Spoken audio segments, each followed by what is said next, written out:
অনেকদিন পর মা বাবার সাথে কাপড় বাজার চলে আসলাম কিছু কেনাকাটার জন্য। বাবার সবসময় পরার জন্য লুঙ্গি, আর আমারটা পরেই দেখো। যাই হোক, এটা হচ্ছে আমার বাবা আর এটা হচ্ছে আমার মা, হয়তো অনেকেই দেখছো ভিডিওতে।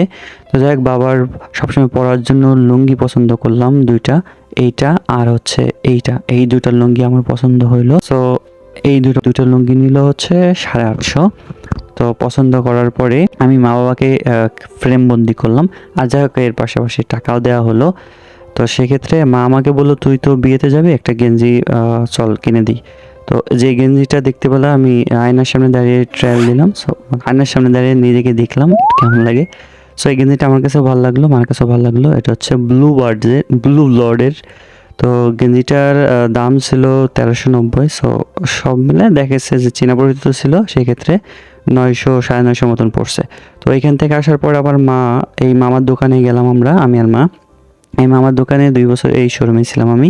তো এখান থেকে আমার সেলসের অভিজ্ঞতা আছে।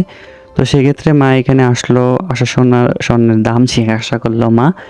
তারপরে আর কি স্বর্ণের যে জুয়েলের যে ব্যাগগুলো থাকে, ছোটো ব্যাগগুলো, ওইটাও আর কি বললো। মামার কাছে আপাতত নেই, মামা বললো যে বোন তাহলে পরে নিস। যাই হোক, পরে এখান থেকে আমি মা এখানে কিছুক্ষণ থাকার পর বেরিয়ে গেলাম। তো এই হচ্ছে আমাদের নতুন দোকান। নতুন দোকানে আর কি ডেকোরেশন এমনটা করছে। তো সব মিলে ভালোই লাগছে। তো যাই হোক, এখান থেকে আবার বাবা গত পরশু দিন 3 জোড়া স্যান্ডেল নিছিল।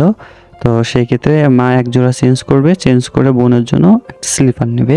তো সেক্ষেত্রে মেমোটা নিয়ে আসলাম, আমি আর মা একসাথে আসলাম এইখানটায়। তো মা পছন্দ করতেছিল, মা বললো যে দেখ এটা কেমন লাগে, এটা কেমন লাগে। তো আমার আর মার পছন্দ প্রায় একই রকম, কিছুটা ডিফারেন্ট আছে। তো যাই হোক, তো মেমো নিয়ে আসলাম। তো যে আমার হাতে মেমোটা দেখতে পারছো।